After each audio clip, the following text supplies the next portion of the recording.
11 దాకా రావద్దు అంటున్నారు. ఒకరు వచ్చేసి మధ్యాహ్నం వరకు 2 గంటల వరకు రావాలండి అని ఒకరు అంటున్నారు.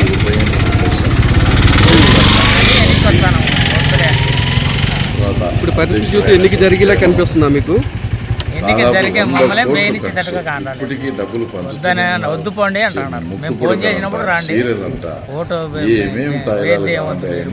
ఫోన్ చేసినప్పుడు రాండి. అంటే ఒక చిన్న జెడ్పీటీసీ ఏ ఊరు నుండి వచ్చారు? ఎక్కడ పార్టీ పుంజుకుంటుంది. మామూలుగా అయితే చంద్రగిరి మా ఊరే శాండ్ స్కామ్ కావచ్చు, మొత్తం సొమ్మునంతా కూడా వాళ్ళు వద్దు పోండి అంటున్నారు. 11 వరకు రావద్దు అంటున్నారు.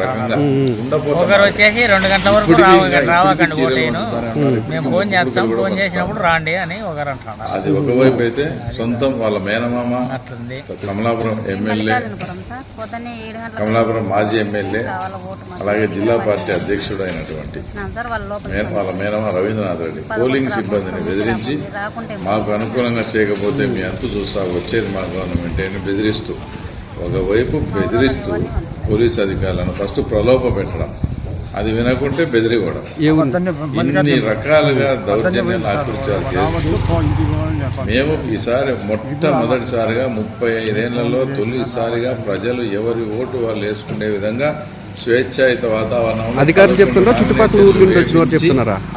ఈ రోజు ఎలక్షన్ లో ప్రజాస్వామ్యబద్ధంగా పోటీకి దిగుతాం. ఎక్కడ పులివెందుల్లో ప్రజాస్వామ్యబద్ధంగా పోటీ జరిగితే మాకు ఓట్లు రావు. ఎప్పుడైనా ఇలా జరిగిందా? మీద వాళ్ళ ఇష్టం వచ్చినట్టు వాళ్ళ సొంత మీడియా ఉందని అంత దుష్ప్రచారం, మేమేదో దుర్మార్గాలు చేస్తానంటూ అంతా చూపించే లాస్ట్కి అసలు విషయం ఇప్పటికీ అవినీతి సొమ్ముతో 100 కోట్లు దాదాపు ఈరోజు ఖర్చు పెట్టడం జరుగుతూ ఉంది.